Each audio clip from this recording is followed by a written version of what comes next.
ತಾನೇ ತಮ್ಮೆಲ್ಲರನ್ನು ಉದ್ದೇಶಿಸಿ ನಮ್ಮ ಪಕ್ಷದ ಜೆಡಿಎಲ್ಪಿ ನಾಯಕರಾಗಿರ್ತಕ್ಕಂಥ ಸುರೇಶ್ ಬಾಬಣ್ಣ ಅವರು ಕೂಡ ಹಲವಾರು ವಿಚಾರಗಳ ಬಗ್ಗೆ, ಸರ್ಕಾರದ ವೈಫಲ್ಯತೆಗಳು, ಅವರ ನಡೆ ಯಾವ ರೀತಿ ಕಳೆದ 2 ವರ್ಷಗಳಿಂದ ಯಾವ ರೀತಿ ಸರ್ಕಾರ ನಡೆದುಕೊಂಡಿದೆ ಅಂತಕ್ಕಂಥದ್ರ ಬಗ್ಗೆ ಬಹಳ ಸ್ಪಷ್ಟವಾಗಿ ನಿಮ್ಮ ಮುಂದೆ ತೆರೆದ ಪುಸ್ತಕದ ರೀತಿ ಎಲ್ಲವನ್ನ ಕೂಡ ಇಟ್ಟಿದ್ದಾರೆ. ಅದೇ ರೀತಿ ಇವತ್ತು ಎಲ್ಲ ನಮ್ಮ ಬಹುತೇಕ ಶಾಸಕರು ಇಂದಿನಿಂದ ಸದನ ಏನು ಪ್ರಾರಂಭ ಆಗಿದೆ, ಸದನ ಬಹುಶಃ ಇನ್ನು ಸಂತಾಪ ಸೂಚನೆ ಮಾಡತಕ್ಕಂಥ ಒಂದು ಕಾರ್ಯಕ್ರಮ ಬಹುಶಃ ಪ್ರಾರಂಭ ಆಗಿದೆ. ಆದರೂ ಕೂಡ ಸಮಯವನ್ನ ನಿಗದಿ ಮಾಡಿ ಮೀಸಲಿಟ್ಟು ಇವತ್ತು ರಾಜ್ಯದ ಜನತೆಯ ಪರವಾಗಿ ಒಂದು ಧ್ವನಿ ಎತ್ತಕ್ಕಂಥದ್ದಕ್ಕೆ ಎಲ್ಲ ನಮ್ಮ ಗೌರವಾನ್ವಿತ ಹಿರಿಯ ಶಾಸಕ ಮಿತ್ರರು ಇವತ್ತು ಸಮಯವನ್ನ ನಿಗದಿ ಮಾಡಿ ಬಂದು ಈ ಒಂದು ಪ್ರತಿಭಟನೆಯಲ್ಲಿ ಏನು ಪಾಲ್ಗೊಂಡಿದ್ದಾರೆ. ಕಳೆದ 2 ವರ್ಷಗಳಾಯ್ತು ಇವತ್ತು ಕಾಂಗ್ರೆಸ್ನ ಪಕ್ಷ ಆಡಳಿತಕ್ಕೆ ಬಂದು. ನಮ್ಮ ಮುಂದೆ ಇರ್ತಕ್ಕಂಥದ್ದು ಪ್ರಮುಖವಾದಂತ ಪ್ರಶ್ನೆ, ಪ್ರಮುಖವಾದಂತ ಅಂಶ ಇವತ್ತು ಈ ಪ್ರತಿಭಟನೆ ಆಗ್ಲಿ ಹೋರಾಟವನ್ನಾಗ್ಲಿ ಕೈಗೆತ್ಕೊಂಡಿರ್ತಕ್ಕಂಥದ್ದು, ಕೊರೆ ಕಟ್ಟಿರ್ತಕ್ಕಂಥದ್ದು ಬೇರೆ ಇನ್ನೇನು ಅಲ್ಲ. 2 ವರ್ಷದ ಹಿಂದೆ ನಡೆದಂತ ಸಾರ್ವತ್ರಿಕ ಚುನಾವಣೆ ಸಂದರ್ಭದಲ್ಲಿ ಇದೇ ಕಾಂಗ್ರೆಸ್ನ ಪಕ್ಷ ಒಂದು ಕಮಿಟ್ಮೆಂಟ್ ಅನ್ನ ಕೊಟ್ಟರು, ಒಂದು ಮಾತನ್ನ ಕೊಟ್ಟರು. 5 ಗ್ಯಾರಂಟಿಗಳನ್ನ ರಾಜ್ಯದ ಜನತೆಗೆ ಸಂಪೂರ್ಣಗೊಳಿಸ್ತೇವೆ, ನಮಗೆ ಒಂದು ಅವಕಾಶ ಕೊಡಿ ಅಂತಕ್ಕಂಥದ್ದನ್ನ ಸ್ವತಃ ಕಾಂಗ್ರೆಸ್ನ ನಾಯಕರುಗಳು ಕಳೆದ ಸಾರ್ವತ್ರಿಕ ಚುನಾವಣೆಯಲ್ಲಿ ಹೇಳಿದಂಥದ್ದು. ನಾವು ಒಂದು ಪ್ರಶ್ನೆಯನ್ನ ಇವತ್ತು ಕೇಳಬೇಕಾಗಿದೆ. ನಮ್ಮ ರಾಜ್ಯದ ಗೌರವಾನ್ವಿತ ಮುಖ್ಯಮಂತ್ರಿಗಳು ಸಿದ್ದರಾಮಣ್ಣ ಅವರೇ, ಮತ್ತೆ ರಾಜ್ಯದ ಮತ್ತೊಬ್ಬರು ಉಪಮುಖ್ಯಮಂತ್ರಿಗಳು ಡಿ.ಕೆ. ಶಿವಕುಮಾರ್ ಅವರೇ ಹಾಗೂ ಸಂಪೂರ್ಣ ಸಚಿವ ಸಂಪುಟಕ್ಕೆ ಇವತ್ತು ರಾಜ್ಯದ ಜನತೆ ರಾಜ್ಯದ ಉದ್ದಗಲಕ್ಕೂ ಕೂಡ ಒಂದು ಪ್ರಶ್ನೆ ಕೇಳ್ತಾ ಇದ್ದಾರೆ. ಅದರಲ್ಲೂ ಏನಿವತ್ತು ನಿಮ್ಮ 5 ಗ್ಯಾರಂಟಿಗಳಿಗೆ 52,000 ಕೋಟಿ ವರ್ಷಕ್ಕೆ ಹಣವನ್ನ ಹೊಂದಿಸಬೇಕಾಗಿರ್ತಕ್ಕಂಥದ್ದು ಎಲ್ಲವೂ ಕೂಡ ನಿಮಗೆ ಗೊತ್ತಿತ್ತು ಚುನಾವಣೆ ಪೂರ್ವದಲ್ಲಿ.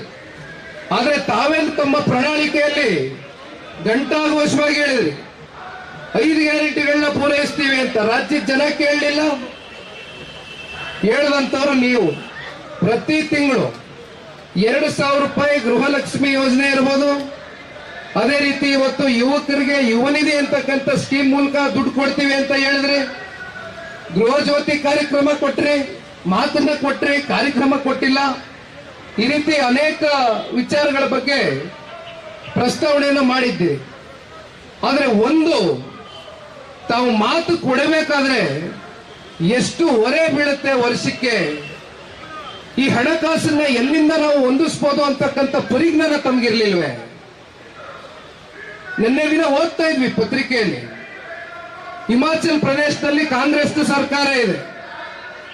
ಕಾಂಗ್ರೆಸ್ನ ಸರ್ಕಾರ ಹಿಮಾಚಲ್ ಪ್ರದೇಶದಲ್ಲಿ ಕರ್ನಾಟಕ ರಾಜ್ಯಕ್ಕೂ ಮೀರಿ ಒಂದ್ ಹೆಜ್ಜೆ ಮುಂದೋಗಿ ದಿವಾಳಿ ಎದ್ದೋಗಿದೆ. ಹತ್ತತ್ರ ಕಾಂಗ್ರೆಸ್ನ ಸರ್ಕಾರ ಹಿಮಾಚಲ್ ಪ್ರದೇಶದಲ್ಲಿ ಬಂದ ನಂತರ 40,000 ಕೋಟಿ ಸಾಲ ಮಾಡಿದ್ದಾರೆ. ತೆಲಂಗಾಣದಲ್ಲೋದೇ ಎಲ್ಲ ಕಡೆ ಇವತ್ತು ಗ್ಯಾರಂಟಿ ಸ್ಕೀಮ್ಸ್ ಬಗ್ಗೆ ಚರ್ಚೆ ಮಾಡ್ತಾರೆ. ನಿಮಗೆ ಬೇಕಾಗಿರ್ತಕ್ಕಂಥದ್ದು ಎಷ್ಟು? ಗೃಹಲಕ್ಷ್ಮಿ ಯೋಜನೆಗೆ 24,000 ಕೋಟಿ, ತಿಂಗಳಿಗೆ 2,000 ಕೋಟಿ ಅಷ್ಟು ನೀವು ಹಣವನ್ನು ಹೊಂದಿಸಬೇಕಾಗಿದೆ. ಎಂಪಿ ಚುನಾವಣೆ ಬಂತು. ಎಂಪಿ ಚುನಾವಣೆ ಸಮೀಪದಲ್ಲಿ ಇಲ್ಲೇ ನಮ್ಮ ಮಾಗಡಿ ವಿಧಾನಸಭಾ ಕ್ಷೇತ್ರದ ನಿಕಟಪೂರ್ವ ಶಾಸಕರು ಮಂಜಣ್ಣವರು ಬಂದಿದ್ದಾರೆ. ಅವ್ರನ್ನ ಕೇಳಿ ಸ್ವತಃ ಅವ್ರ ತಾಲೂಕಲ್ಲೇ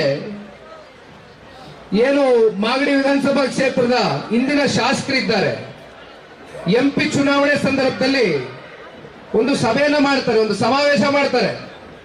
ಆ ಸಮಾವೇಶದಲ್ಲಿ ನೇರವಾಗಿ ನಾಡಿನ ಹೆಣ್ಣು ಮಕ್ಕಳಿಗೆ ಧಮಕಿ ಹಾಕ್ತಾರೆ. ಬೆಂಗಳೂರು ಗ್ರಾಮಾಂತರದ ಅಂದಿನ ಚುನಾವಣೆ ಸಂದರ್ಭದಲ್ಲಿ ಉಪಮುಖ್ಯಮಂತ್ರಿಗಳ ಸಹೋದರರೇ ನಿಂತ್ಕೊಂಡಿದ್ರು.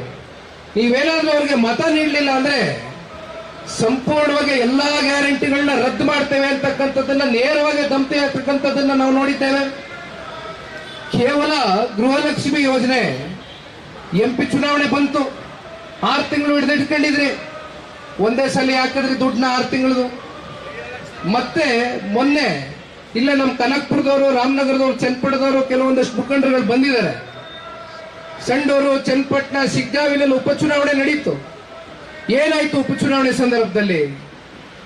48 ಗಂಟೆ ಪೂರ್ವದಲ್ಲಿ ಮತ ಚಲಾಯಿಸ್ತಕ್ಕಂಥ 48 ಗಂಟೆ ಪೂರ್ವದಲ್ಲಿ ಅಷ್ಟೇ 3 ತಿಂಗಳದು ಹಿಡಿದಿಟ್ಟು ಒಂದೇ ಸಲ ಹೆಣ್ಮಕ್ಳು ಬ್ಯಾಂಕ್ ಖಾತೆಗಳಿಗೆ ಜಮಾ ಮಾಡಿದ್ವಿ.